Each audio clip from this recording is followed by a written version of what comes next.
Throughout the COVID-19 pandemic, much of the focus has been on patients, their diagnosis, and recovery. And while there has been significant emphasis on frontline workers and their commitment to patient help, rarely were laboratory professionals included. And yet, pathologists and medical laboratory professionals put their personal lives on hold to dedicate themselves to the needs of patients during this unprecedented challenge. In this first episode of The Scientists Who Save the World, the Fight Against COVID-19, ASCP CEO Dr. Blair Holladay sat down with leaders in the laboratory to shed some light on the human toll the pandemic has taken on the laboratory over the past year.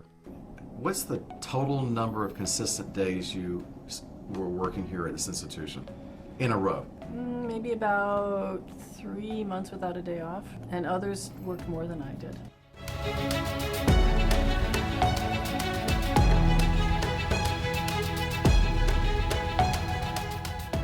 It's been a very tough year. I cannot even tell you how exhausted I've been, and I'm sure the rest of my team and any other laboratory professional, honestly, because the amount of work that we put in over this last year and just how we had to step up to rise to this challenge, it was intense.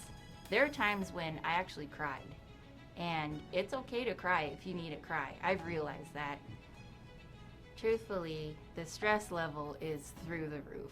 I have never had this much stress before, and it's not only just at work, it's, you take it home with you when you do go home, and that plus your exhaustion, you start having the okay, well, can I go see my parents this weekend? No, that's not a good idea. Okay, so let me just stay in my little bubble, and then I'll get through sleeping maybe 4 or 5 hours, wake up, do it again, come here, and then when you're here, you need to bring your A game. You have to be focused and in the zone, because those specimens aren't going to stop coming in. You really learn how to hone in on your own emotions and what you're feeling, and so you can get through what you need to get through in front of you. And then it helps because we're pretty close in our department, in our building, so if somebody's stressed out, they can say, I'm really stressed out, and people will say, what do you need? Let me help you. And if they're scared, we can talk about, yeah, this is a really scary time. This is really different. I mean, we're talking about stepping up in a way that, because the staffing shortage was already exacerbated at the time, even when you came into the profession, how did you navigate it professionally in order to provide access to testing for patients? So with us, we had to be extremely flexible with our schedules. So that means if you came in at 6:30, you're not going home at your 3:30 time. You might stay till 8 p.m. or later. And same thing with me. We were putting in about over 12-hour days consistently. And if we had to work a 6th day, we'd work a 6th day. If night shift needed coverage, day shift would go to night, and vice versa. We just tried to be as dynamic and flexible as possible, just so that we can get through it.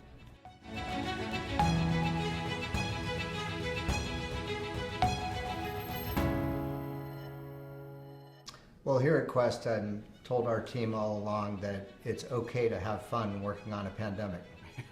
And by the way, it's our Super Bowl, Right. which it was, right? And so I think on our side, it's been an exhausting year.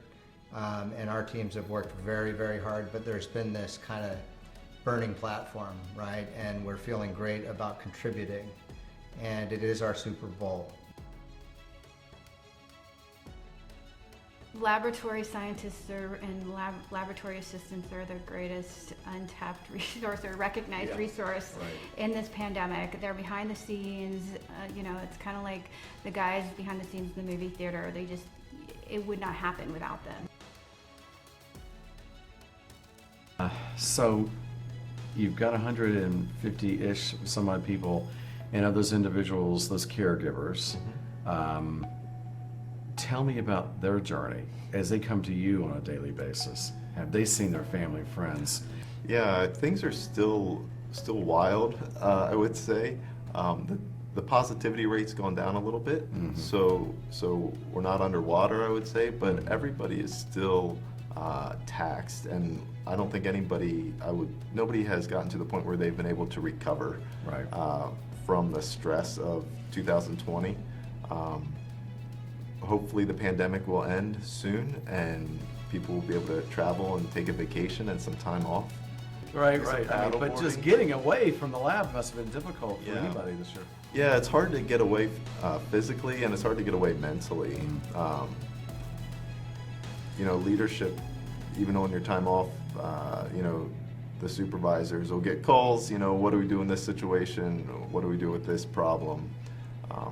And we're trying to provide the support that the new caregivers need, the people who this is their first time working in a lab, trying to help to make sure that they're doing quality work, and supporting them. So we're trying to support each other, we're trying to take care of the patients, and we're trying to take care of ourselves, and it's a challenging balance.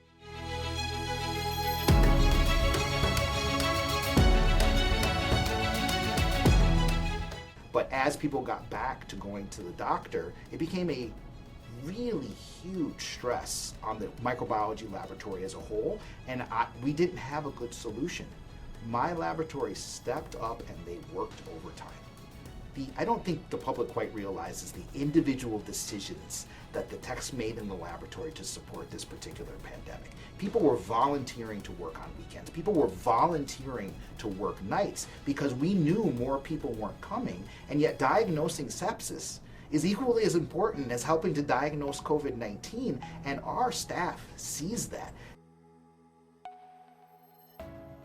I am actually pretty proud of our team. We really stepped it up in terms of providing patient care. We had people coming from other departments to help us cross-train so we could focus all on COVID, and we put all of our energy, we gave it everything that we had to make sure that we could provide the best patient care that we possibly could.